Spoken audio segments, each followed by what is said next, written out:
Donc, pour ce que l'Esprit peut nous donner, je vais vous inviter à tourner dans l'Évangile selon Luc, chapitre 21. Évangile selon Luc, chapitre 21. On va lire à partir du verset 20 jusqu'au verset 24. Donc, Évangile selon Luc, chapitre 21. Débutant au verset 20 jusqu'au verset 24. Où on voit qu'il nous est dit, « Lorsque vous verrez Jérusalem investie par des armées, sachez alors que sa désolation est proche. Alors que ceux qui seront en Judée fuient dans les montagnes, que ceux qui seront au milieu de Jérusalem en sortent, et que ceux qui seront dans les champs n'entrent pas dans la ville. Car ce seront des jours de vengeance pour l'accomplissement de tout ce qui est écrit. Malheur aux femmes qui seront enceintes et celles qui allaiteront en ces jours-là, car il y aura une grande détresse dans le pays et de la colère contre ce peuple.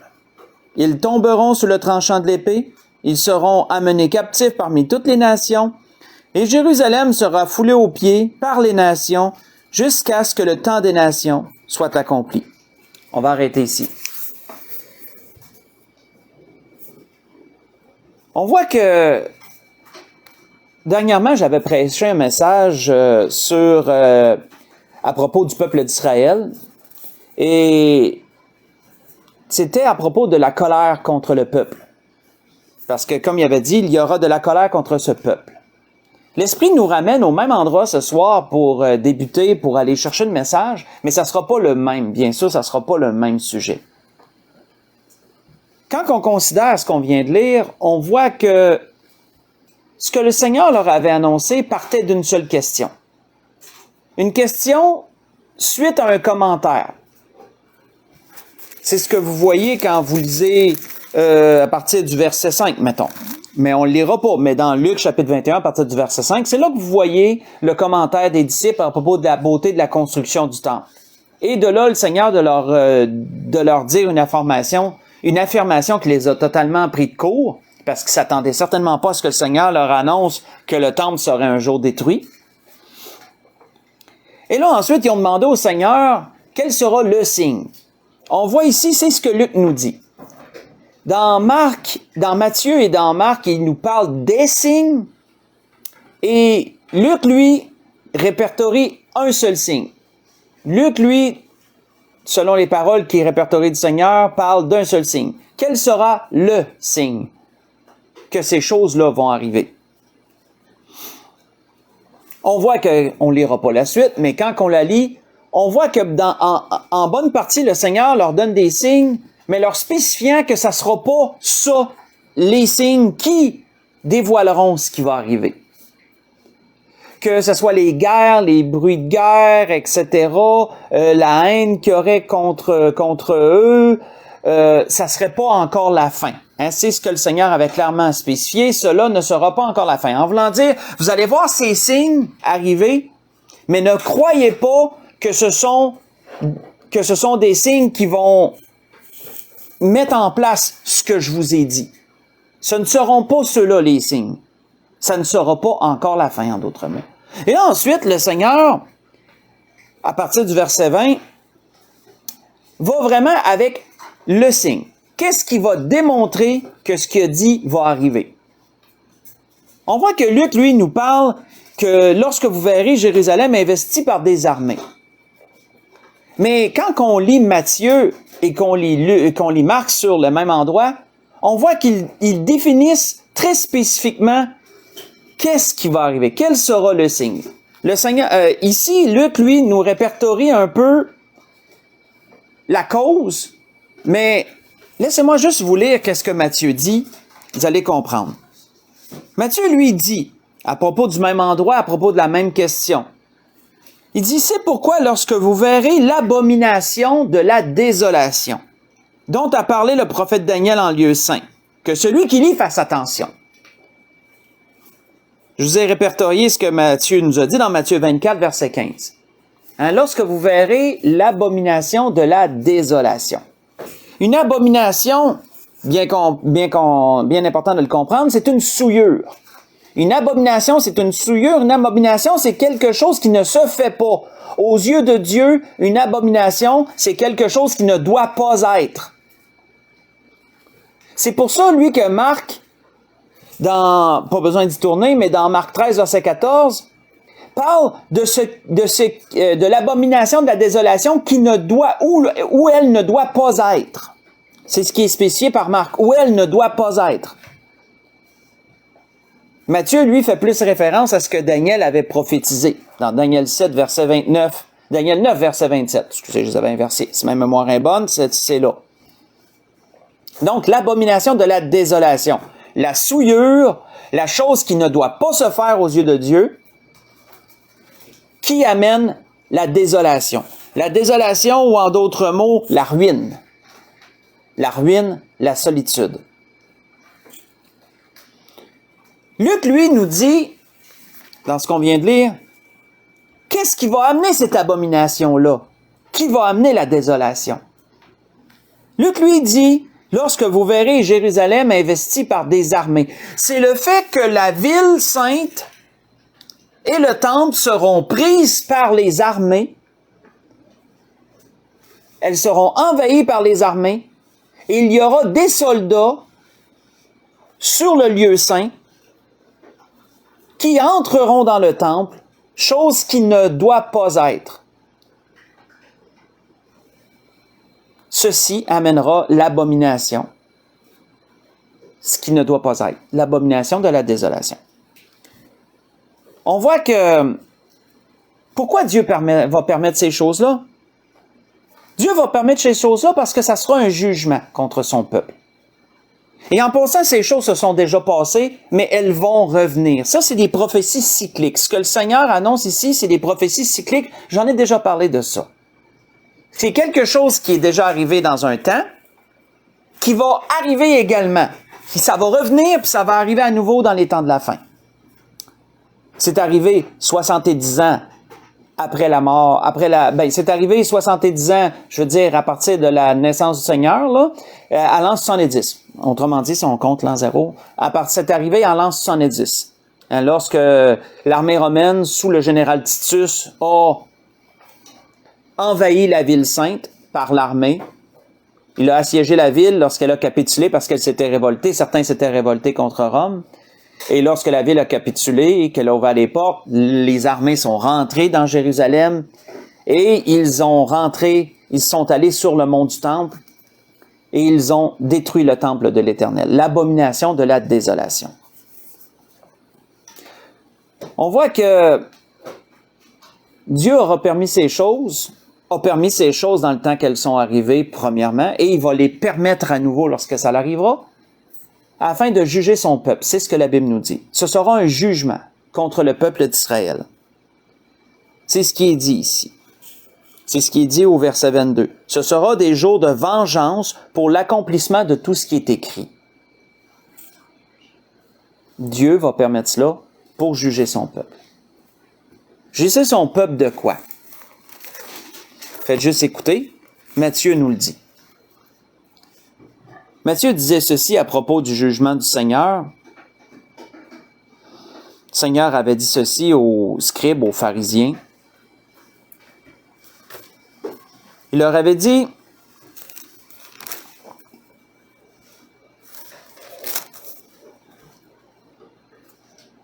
vous dites, si nous avions vécu du temps de nos pères, nous ne nous serions pas joints à eux pour répandre le sang des prophètes. Vous témoignez ici contre vous-même que vous êtes les fils de ceux qui ont tué les prophètes. Comblez donc la mesure de vos pères, serpents, race de vipères. Comment échapperez-vous au châtiment de la géhenne? C'est pourquoi, voici, je vous envoie des prophètes, des sages et des scribes. Vous tuerez et crucifierez les uns, vous battrez de verge les autres dans vos synagogues, et vous les persécuterez de ville en ville. Afin que retombe sur vous le sang innocent répandu sur la terre, depuis le sang d'Abel le juste, jusqu'au sang de Zacharie, fils de Baraki, que vous avez tué entre le temple et l'autel. Je vous le dis en vérité, tout cela retombera sur cette génération. C'était ça que le Seigneur avait annoncé. Ce que je viens de vous lire, c'est dans Matthieu 23, verset 32 au verset 36. Comme je l'ai mentionné dimanche passé, combien de fois il y a des prophètes qui ont annoncé la destruction du temple?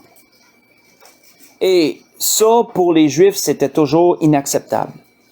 C'était impensable qu'un prophète qui disait parler au nom du Seigneur prophétiserait la ruine de Jérusalem et la destruction du temple de l'Éternel. C'était absolument impensable. Et donc, quand un prophète osait prononcer un jugement contre la ville sainte ou un jugement contre le temple, souvent le prophète était mis à mort. S'il n'était pas mis à mort, il était persécuté à outrance. Pensez au prophète Jérémie, entre autres choses. On voit que le Seigneur ici, juste une parenthèse que je vais ouvrir et refermer dans ce que je vous ai lu dans Matthieu 23, versets 30 à 36, il y a un jeu de mots intéressant. Le Seigneur parle du sang versé depuis Abel jusqu'à Zacharie. Et dans notre langage, c'est un jeu de mots intéressant. Ça peut faire un jeu de mots intéressant par rapport à notre langue, parce que Abel commence par A, Zacharie commence par Z. De A à Z. Voyez-vous le jeu de mots? Autrement dit, le sang de A jusqu'à Z, autrement dit, qui couvre en entier. Quand on dit là que c'est de A à Z, c'est tout au complet. C'est tout au complet. Fait qu'on peut le voir aussi sous ce sens-là. Que le Seigneur, Dieu, amènerait son peuple en jugement pour tout le sang qu'ils ont permis qu'il soit versé. Et ça serait sur cette génération, sur la génération qui était en son temps, que ça tomberait. Ce qui est effectivement arrivé en l'an 70, comme je l'ai mentionné. Mais un point intéressant, frères et sœurs, que l'Esprit veut nous amener dans toutes ces choses, pour vraiment rentrer dans ce que l'Esprit voulait nous dire ce soir, là j'ai simplement expliqué un peu des choses avant, mais vraiment pour rentrer en profondeur dans ce que l'Esprit veut nous donner, on va s'arrêter sur la dernière parole que le Seigneur a dite dans ce qu'on a lu. Le Seigneur a dit que Jérusalem sera foulée aux pieds, autrement dit qu'elle serait sous contrôle des nations.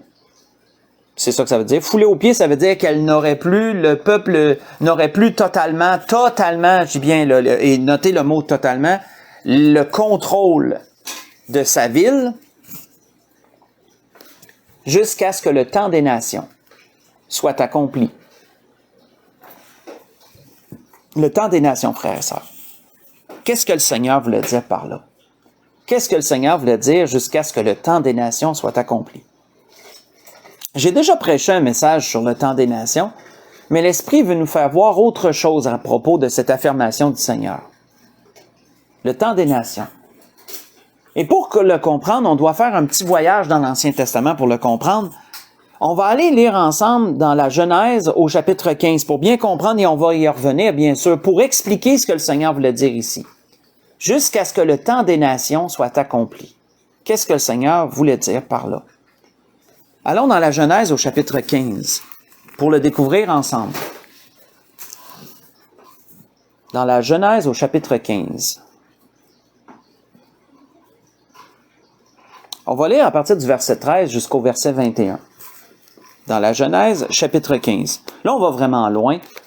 On recule au temps d'Abraham. On recule au temps d'Abraham, au temps où le Seigneur l'avait appelé à quitter son pays, sa patrie, et à aller dans les terres qu'il lui avait dit, où il lui dirait d'aller. Et qu'il devrait marcher, devrait être nomade dans le temps de sa vie et parcourir le territoire que Dieu avait promis de lui donner à lui et à sa postérité après lui. Dieu lui avait promis un fils, Dieu lui avait promis des terres, de grands territoires, à lui et les générations après lui. On voit qu'il est dit dans Genèse chapitre 15, à partir du verset 13, il est dit, « Et l'Éternel dit à Abraham, « Sache que tes descendants seront étrangers dans un pays qui ne sera point à eux. Ils y seront asservis, et on les opprimera pendant 400 ans. Mais je jugerai la nation à laquelle ils seront asservis, et ils sortiront ensuite avec de grandes richesses. Toi, tu iras en paix vers tes pères, tu seras enterré après une heureuse vieillesse. À la 4e génération, ils reviendront ici, car l'iniquité des Amoréens n'est pas encore à son comble. Quand le soleil fut couché, il y eut une obscurité profonde, et voici, ce fut une fournaise fumante, et des flammes passèrent entre les morceaux des animaux partagés.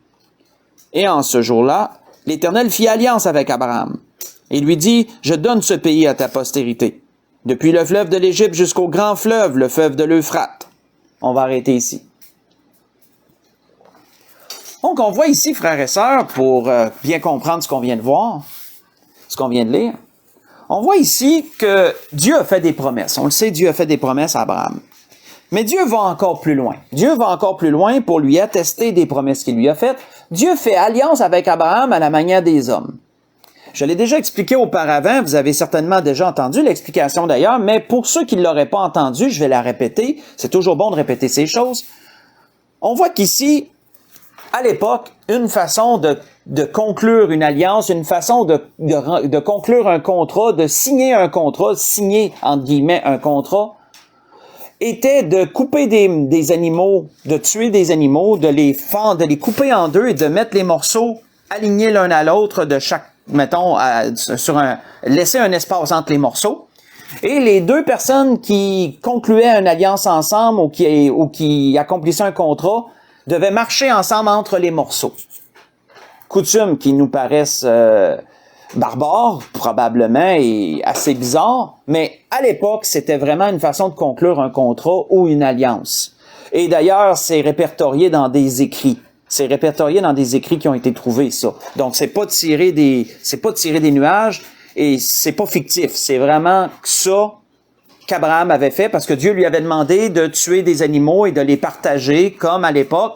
Et la Bible nous dit que Dieu est passé seul entre les morceaux. Dieu s'est engagé. Dieu a fait à Abraham une promesse qui était immuable, une promesse qui était pas conditionnelle, une promesse sans condition, inconditionnelle qu'on dit. Il lui a promis de donner ces terres-là à sa postérité. Il lui a promis également un fils. Mais dans cette promesse que Dieu lui a faite, Dieu lui a dit quelque chose de troublant. Dieu lui a parlé de sa postérité après lui. Dieu lui a parlé des générations qui sortiraient de lui. Et il lui a annoncé que ces générations qui seraient issues de lui seraient esclaves d'un autre peuple pendant 400 ans. Ils seraient opprimés pendant 400 ans. C'est particulier parce que la postérité, après lui, qui va être opprimée, auront rien fait de mal. Ils n'auront pas mérité ça. Est-ce qu'on s'est déjà arrêté sur ça? Le peuple qui a été issu d'Abraham, le peuple juif, le peuple d'Israël,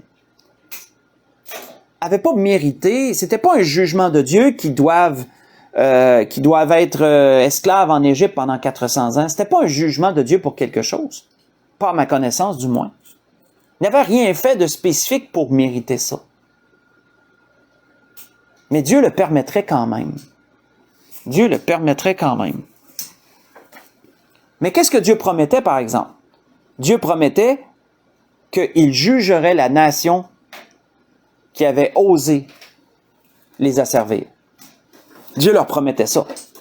Ça l'accomplit un peu une parole que l'apôtre Paul avait dit aux Thessaloniciens en disant ceci, « Car il est de la justice de Dieu de rendre l'affliction à ceux qui vous affligent. » Vous voyez ça dans 2 Thessaloniciens 1, verset 6. « Il est de la justice de Dieu de rendre l'affliction à ceux qui vous affligent. » Et c'est ça que le Seigneur promettait de faire envers ceux qui auraient eu l'audace, la ténacité, l'affront de faire du mal à son peuple.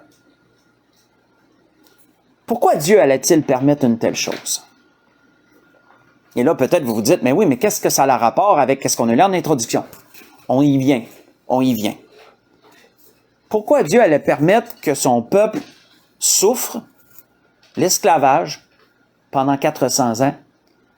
On voit que Dieu avait dit, à la fin du verset 16, qu'on a lu, « L'iniquité des Amoréens n'est pas encore à son comble. » Ça, frères et sœurs, c'est lourd de sens. Dieu permettrait que son peuple soit esclave et n'occupe pas tout de suite la terre qu'il avait promis à Abraham, Dieu permettrait que ça prenne 400 ans avant qu'ils reviennent et occupent ce territoire-là, parce que l'iniquité des Amoréens n'était pas encore à son comble. Autrement dit, Dieu laissait encore du temps aux Amoréens de se repentir. Il laissait encore du temps aux Amoréens de reconnaître que lui est le seul Dieu. Il leur laissait encore le temps de pécher. Il leur laissait encore le temps de continuer leur vie. Il leur laissait du temps, en termes simples. Il allait leur laisser encore 400 ans. Le Seigneur allait laisser aux Amoréens et au peuple qui habitait le pays, il allait leur laisser encore 400 ans avant que son peuple revienne et les chasse, les tue, et pour plusieurs les chasse de ces terres-là. Mais les dévoue par interdit pour la plupart. Ça, frères et sœurs, c'est lourd de sens. C'est lourd de sens, ça. Parce que ça démontre un trait de Dieu, frères et sœurs. Ça démontre quelque chose à propos de Dieu. C'est comment Dieu laisse du temps avant de juger. Les Égyptiens qui ont retenu le peuple comme esclaves pendant 400 ans, considérez comment ils ont été jugés. Considérez comment Dieu a frappé l'Égypte de 10 plaies qui ont ruiné complètement l'Égypte.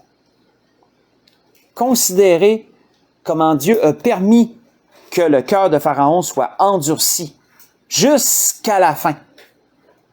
C'est Dieu qui a permis que son cœur soit endurci. La Bible le dit à plusieurs endroits. Quand on lit l'Exode, quand on lit les 10 plaies d'Égypte et ce qui entoure ça. Dieu a laissé quand même du temps aux Égyptiens de reconnaître qui est l'Éternel. Mais lorsque Dieu a décidé que c'en était assez, Dieu a jugé. Et lorsqu'ils ont eu l'audace d'essayer de traverser la mer Rouge pour aller frapper le peuple d'Israël dans le dos pendant qu'ils se sauvaient, ben Dieu a détruit l'armée de Pharaon. Dieu a laissé du temps aux Égyptiens. Dieu a laissé du temps aux Amoréens. Ça, frères et sœurs, c'est la patience de Dieu. L'apôtre Pierre avait bien défini c'est quoi la patience de Dieu. L'apôtre Pierre avait dit ceci. Il avait dit, « Mais le Seigneur ne tarde pas dans l'accomplissement de la promesse, comme quelques-uns le croient. Mais il use de patience envers vous, ne voulant pas qu'aucun périsse, mais voulant que tous arrivent à la repentance. » 2 Pierre, chapitre 3, verset 9. Autrement dit, frères et sœurs, comprenons bien ce que je vais dire ici. Autrement dit, Dieu est prêt à accepter que les siens, en l'occurrence son peuple d'Israël ici, dans ce qu'on a lu là, parce que ça concernait eux, Dieu est prêt à accepter que les siens souffrent pour un temps afin de laisser aux nations le temps de se repentir. C'est quelque chose, là. Dieu y est prêt à accepter la souffrance des siens pendant un temps pour laisser le temps aux nations de se repentir. Avons-nous déjà réalisé ça? Parce que c'est ça qu'il faisait avec les Amoréens. Il allait permettre que son peuple soit esclave en Égypte, même s'il ne méritait pas. Il n'avait pas rien fait pour mériter ça. En tout cas, la Bible ne le dit pas. Mais Dieu allait quand même le permettre qu'il souffre pendant 400 ans parce que Dieu laissait aux Amoréens le temps de se repentir. Ensuite, Dieu a jugé la nation qui a osé asservir son peuple. Il leur a laissé également du temps, mais ensuite il a jugé, en bout de ligne, lorsque Pharaon ne s'est pas repenti. Pourquoi? Parce que Dieu ne veut pas que le pécheur meure. Dieu veut qu'il change de vie et qu'il vive. C'est ce qui nous est dit dans Ézéchiel 18, verset 23. Dieu ne veut pas que le méchant meure, Dieu veut qu'il change de vie et qu'il vive. La patience de Dieu, frères et sœurs, c'est un sujet qui est absolument grandiose et merveilleux quand on le considère. Mais malheureusement, qu'est-ce qui arrive trop souvent? Qu'est-ce qui arrive trop souvent en rapport avec la patience de Dieu? Tournons dans Romains chapitre 2, allons voir cela ensemble. Qu'est-ce qui arrive malheureusement trop souvent en rapport avec la patience de Dieu? Dans Romains chapitre 2, ça nous le dit. L'apôtre Paul nous le dévoile. Qu'est-ce qui arrive trop souvent en rapport avec la patience de Dieu? Romains chapitre 2. On lit à partir du verset 4. C'est un des endroits que j'aime citer dans la parole. C'est un endroit clé pour moi, ça, personnellement. On voit qu'il est dit, l'apôtre Paul disait, mais je sais que c'est par l'Esprit qu'il parle, il dit, « Ô méprises-tu les richesses de sa bonté, en parlant de celle de Dieu, de sa patience, en parlant de celle de Dieu, et de sa longanimité. » Autrement dit, la longanimité, selon le dictionnaire, c'est la capacité d'endurer, d'encaisser, de souffrir patiemment. C'est la capacité de souffrir patiemment, sans répliquer, là, sans répondre en retour. Quand quelqu'un est capable de souffrir patiemment, on appelle ça de la longanimité. Donc, méprises-tu les richesses de sa bonté, de sa patience, de sa longanimité, ne reconnaissant pas que la bonté de Dieu te pousse à la repentance? Dans le fond, c'est ce qu'on vient de voir. C'est ce que Dieu avait fait pour les Amoréens et c'est ce que Dieu avait fait pour les Égyptiens. La bonté de Dieu te pousse à la repentance. Mais par ton endurcissement et par ton cœur impénitent, tu t'amasses un trésor de colère pour le jour de la colère et de la manifestation du juste jugement de Dieu, qui rendra à chacun selon ses œuvres. Si on fait une pause ici, frères et sœurs, voilà ce qui est triste. Voilà ce qui est triste et ce qui arrive trop souvent. Lorsque Dieu laisse du temps, qu'est-ce que le méchant se dit? Le méchant s'endurcit. La plupart du temps, qu'est-ce que le méchant fait? Il s'endurcit. La plupart du temps, le pécheur, qu'est-ce qu'il va faire s'il voit qu'il ne se passe rien? Il n'y a pas d'éclair qui tombe sur la tête.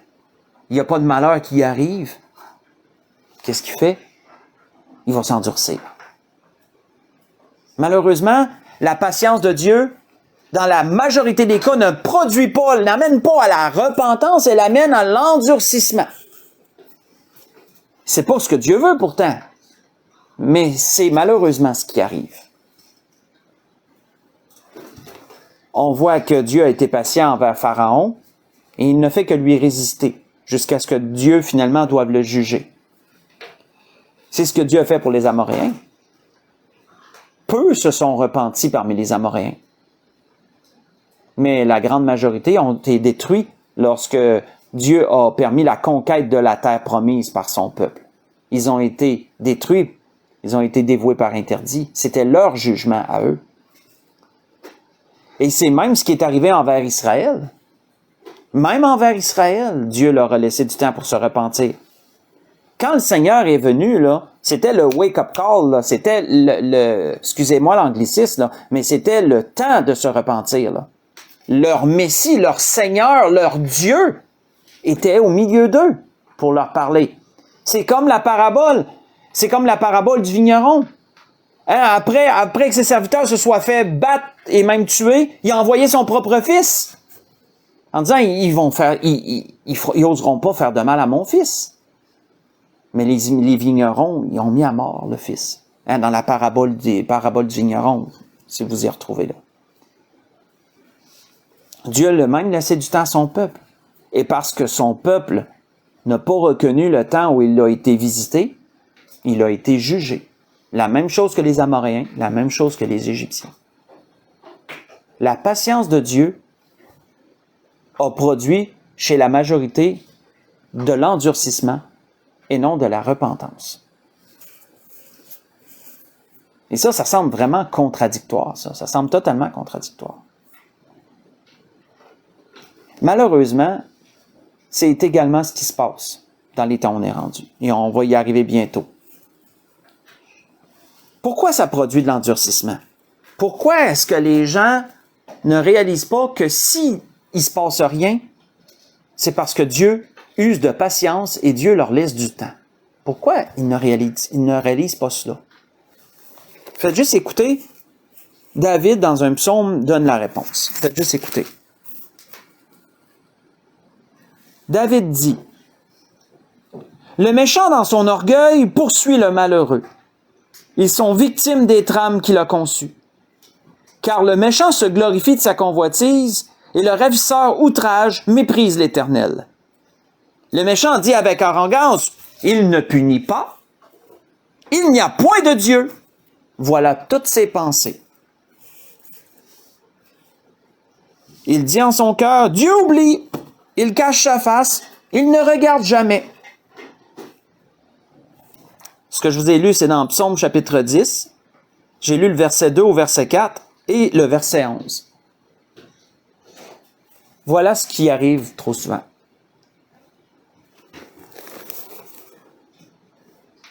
Les pécheurs, les méchants, ceux qui agissent contre la volonté de Dieu, contre les voies de Dieu,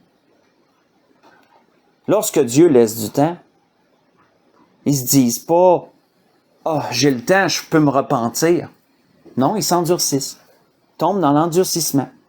Pourquoi? Parce que vu qu'il se passe rien, ils se disent « Ben, s'il se passe rien, c'est parce que je suis correct. S'il se passe rien, ben, c'est parce que je peux continuer. Je peux continuer à vivre comme je vis là. J'ai pas besoin de rien changer, il se passe rien. Tout est correct. » Comme David avait dit, il ne punit pas.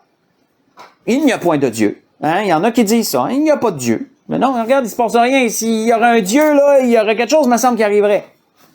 C'est peut-être parce que Dieu laisse du temps. Hein? Ça ne veut pas dire qu'il n'existe pas, ça. C'est parce qu'il laisse du temps, tout simplement. Il ne punit pas. Il n'y a point de Dieu.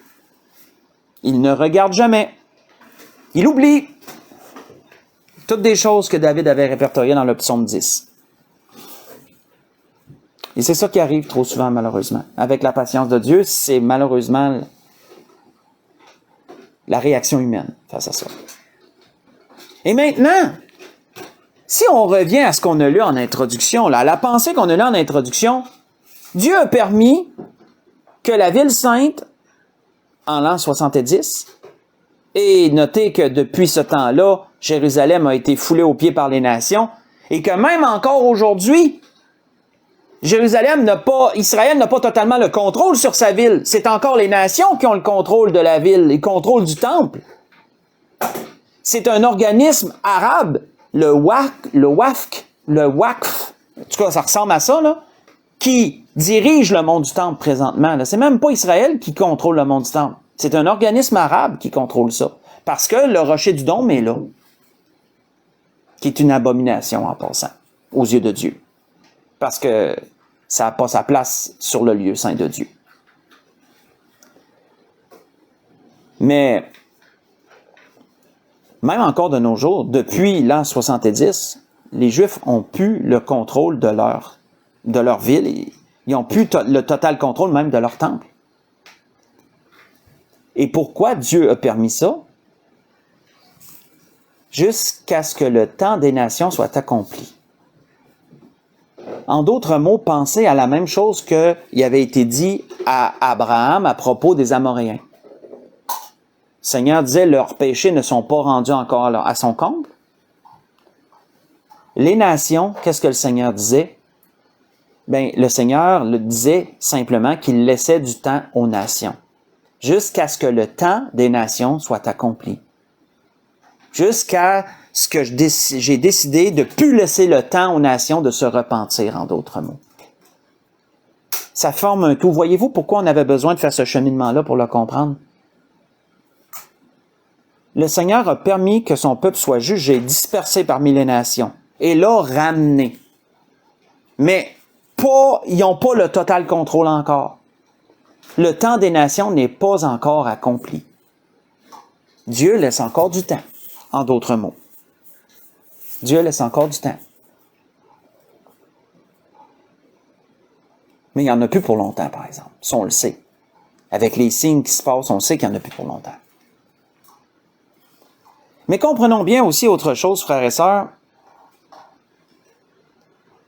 Dieu laisse ce temps Dieu permet que le peuple d'Israël souffre. J'ai parlé dernièrement de ce qui est arrivé un peu en Israël récemment, quand j'ai parlé justement du message de la colère contre le peuple d'Israël. J'ai parlé de la corruption des dirigeants, de sorte que le peuple d'Israël souffre à cause de la corruption de leurs propres dirigeants.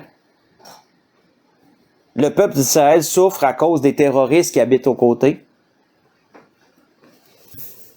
Dieu permet cette souffrance-là pour laisser le temps aux nations de se repentir. Voyez-vous que Dieu agit toujours de la même façon. S'il y a des chrétiens qui se disent, qui ne comprennent pas pourquoi que Dieu permet encore que l'Église soit là et que l'Église va entrer dans une période de persécution, ça a commencé tranquillement avec avec le COVID chaud, mais il y a d'autres choses qui s'en viennent, moi j'en doute pas. C'est parce que le Seigneur, encore là, laisse du temps aux nations de se repentir. Dieu permet jusqu'à un certain point que les siens souffrent pour laisser encore du temps aux nations de se repentir. Mais comprenons bien, frères et sœurs, qu'il y a deux choses qui vont faire que Dieu va dire que c'est assez. Il y a deux choses qui font que Dieu décide d'arrêter ça, là. Deux raisons. La première de ces raisons-là, allons dans 1 Thessaloniciens 2, allons la voir. On s'en va tranquillement vers la conclusion, mais allons voir cela. Quelle est la première raison que Dieu va mettre fin à ces choses-là? Qu'autrement dit, Dieu va permettre que les siens arrêtent de souffrir. 1 Thessaloniciens chapitre 2, si on lit le verset 14 au verset 16.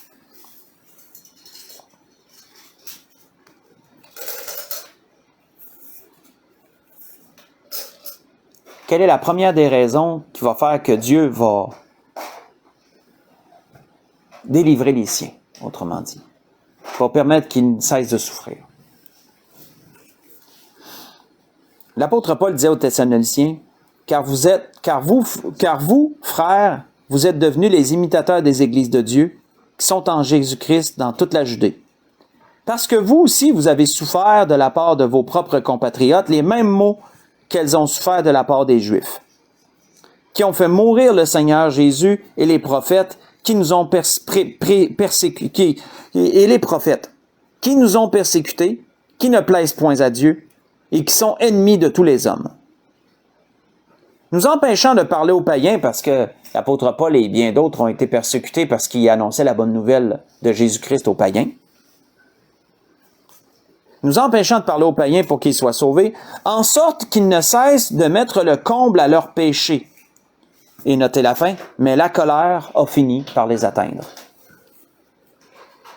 Lorsque Dieu ne voit pas de repentance, Dieu laisse du temps. Mais lorsque Dieu voit qu'il n'y a pas de possibilité de repentance, que malgré tout le temps qu'il a laissé, il n'y a aucun signe, aucun soupçon de repentance de la part de ceux envers qui Dieu a été patient, Dieu va permettre que ça arrête. Dieu va juger. Dieu va trancher. Pourquoi? Parce qu'il n'y a pas de repentance. Ça, c'est la première des raisons qui va faire que Dieu va délivrer les siens. C'est parce qu'il n'y a aucune repentance de la part des méchants, de la part des pécheurs, de la part de ceux envers qui Dieu est patient. Et le jugement des méchants et la délivrance des justes. Les deux vont de pair. Le jugement de l'un et la délivrance de l'autre. Ça va toujours comme ça avec Dieu. C'est la première des raisons. Ils ne cessent de mettre le comble à leurs péchés. Et ça fait que la colère de Dieu finit par les atteindre. La deuxième raison qui va faire que Dieu va arrêter ça, va juger, autrement dit, va délivrer les siens, c'est ce que les justes sont capables de supporter eux-mêmes. Ça, le Seigneur, faites juste écouter, il l'avait dit à un autre endroit. Le Seigneur avait dit, selon Matthieu, si ces jours n'étaient pas abrégés, personne ne serait sauvé. Mais à cause des élus, ces jours seront abrégés, dit le Seigneur. Dans Matthieu 24, verset 22. À cause des élus, à cause de ce qu'ils sont capables de supporter, Dieu va délivrer s'il sait que ces justes ne peuvent pas supporter ce qui va s'en venir. Dieu va délivrer s'il sait qu'il ne pourrait pas le supporter. Dieu ne permettra pas la destruction de tous les siens, la perte de tous les siens, pour laisser encore plus de temps aux païens, pour laisser encore plus de temps aux nations. Dieu, il y a une limite, autrement dit. La première chose, lorsqu'il n'y a pas de repentance, Dieu juge. Mais la deuxième, s'il voit que les siens ne pourraient pas supporter ça, Dieu ne veut pas toutes les perdre. Ce n'est pas le but de Dieu. Dieu n'échangera pas le méchant contre le juste. Dans ces cas-là, qu'est-ce que Dieu va faire? Dieu va délivrer le juste. Dieu va abréger. C'est ce que Matthieu nous dit, selon les paroles mêmes du Seigneur. À cause des justes, Dieu va abréger ces jours-là, parce que sinon personne ne pourrait être sauvé. Ça, c'est ce qui s'en vient. C'est également mentionné dans 1 Corinthiens 10, verset 13. Un verset clé, ça aussi. Que Dieu ne permettra pas que les tentations qui soient survenues n'aillent au-delà de ce que vous pouvez supporter. Mais il donnera le moyen d'en sortir, afin que vous puissiez supporter, justement. C'est pour ça, d'ailleurs, que Dieu, à la fin, va venir délivrer son peuple d'Israël. J'en ai parlé encore dernièrement. Mais Dieu annonce dans sa parole que lorsque les nations vont à nouveau envahir Jérusalem, lorsque les nations vont à nouveau vouloir contrôler Jérusalem, lorsque les nations vont à nouveau détruire le temple, parce que oui, le troisième temple qui va être construit, il ne durera pas longtemps. Mais Dieu annonce à nouveau que lorsque ces choses-là vont arriver, le Seigneur va revenir délivrer son peuple. Pourquoi? Parce que le Seigneur ne veut pas la mort de tous les siens. Même pas son peuple d'Israël. Un reste sera sauvé d'Israël. L'apôtre Paul en parle dans Romains 11. J'en ai reparlé d'ailleurs dernièrement. Et c'était ce que l'Esprit voulait nous dire ce soir, frères et sœurs, en parlant du temps des nations. Jusqu'à ce que le temps des nations soit accompli. Jusqu'à ce que le temps qu'ils se repentent, le temps que Dieu leur laisse pour se repentir, soit accompli. Et on sait que présentement, on est dans le temps de l'Église. Ça, c'est un message que j'avais déjà prêché à propos justement de ce chose-là. On est justement dans le temps de l'Église, c'est le temps de la repentance. Ceux qui constituent l'Église sont tous des gens qui sont issus des nations, pour la plupart, qui se sont repentis et qui sont venus au pied de la croix, qui ont accepté Jésus comme leur Sauveur et Seigneur et qui sont rentrés dans la famille de Dieu, sont devenus enfants de Dieu. Par la grâce de Dieu, bien sûr, parce que personne ne peut venir au Seigneur si c'est pas Dieu qui l'attire. La foi vient de lui. On fait rien par nous-mêmes, hein? On est sauvé par grâce. Mais on est encore dans le temps des nations. On est encore dans ce que le Seigneur dit jusqu'à ce que le temps des nations soit accompli. On est dans le temps de l'Église, qui est le temps de cette repentance. Mais comprenons bien que tout comme les Amoréens, tout comme les Égyptiens, Dieu a une limite, là. Dieu a une limite. Il y a un temps défini. Et lorsque ce temps-là va être terminé, bien, le Seigneur va venir chercher son Église, parce que le Seigneur ne permettra pas que les siens doivent entrer dans des choses qu'ils ne pourraient eux-mêmes supporter. Le Seigneur va délivrer les siens. Ça fait partie de ses promesses.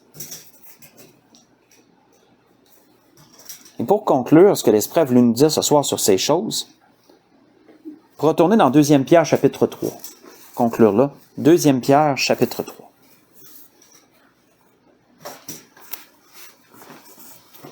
Deuxième Pierre, chapitre 3.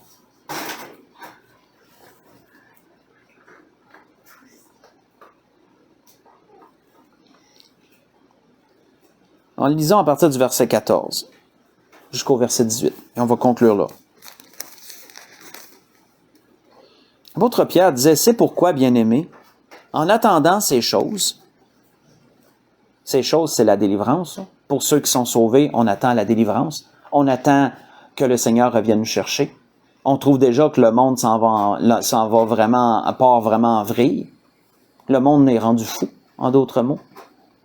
On sait que ça va faire partie, c'est le péché qui s'en vient à son comble, hein? Avec toutes les dérives morales et toutes qui se mettent en place.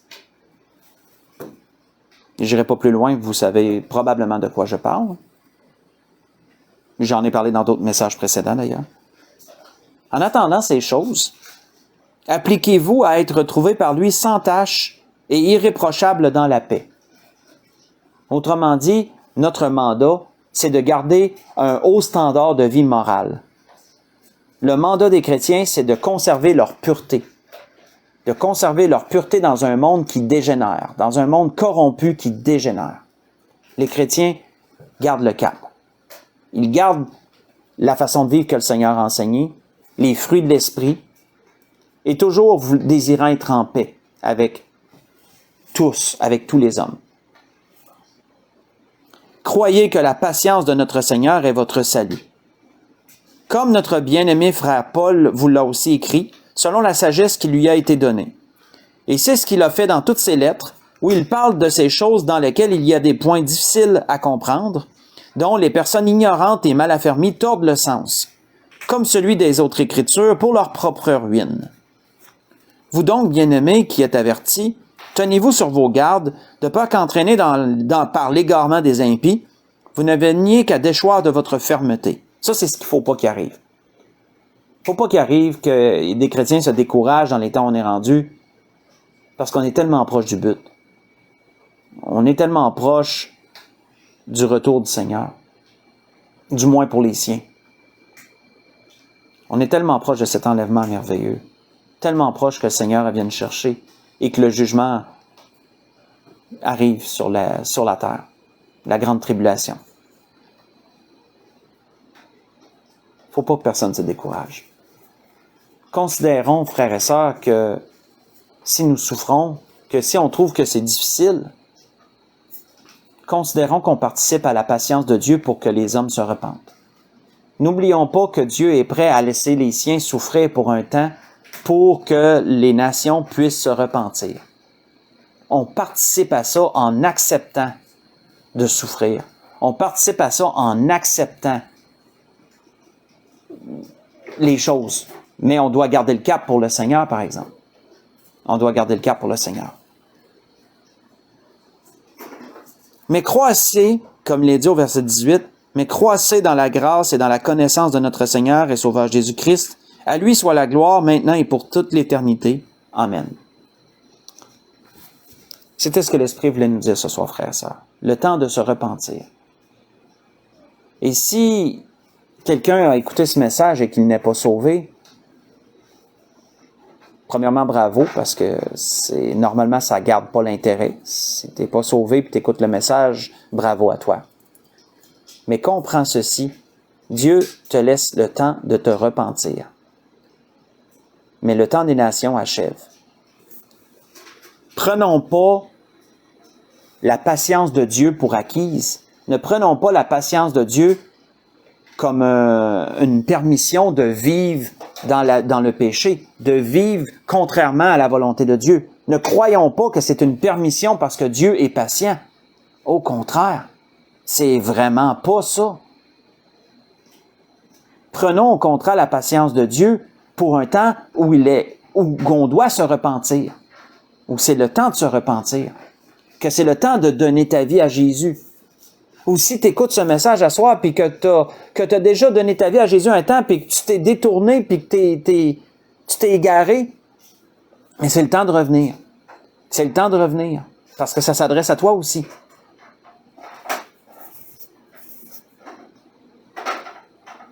Prenons la patience de Dieu comme étant une grâce, une richesse pour amener à la repentance parce que c'est ça que Dieu veut. Dieu veut la repentance.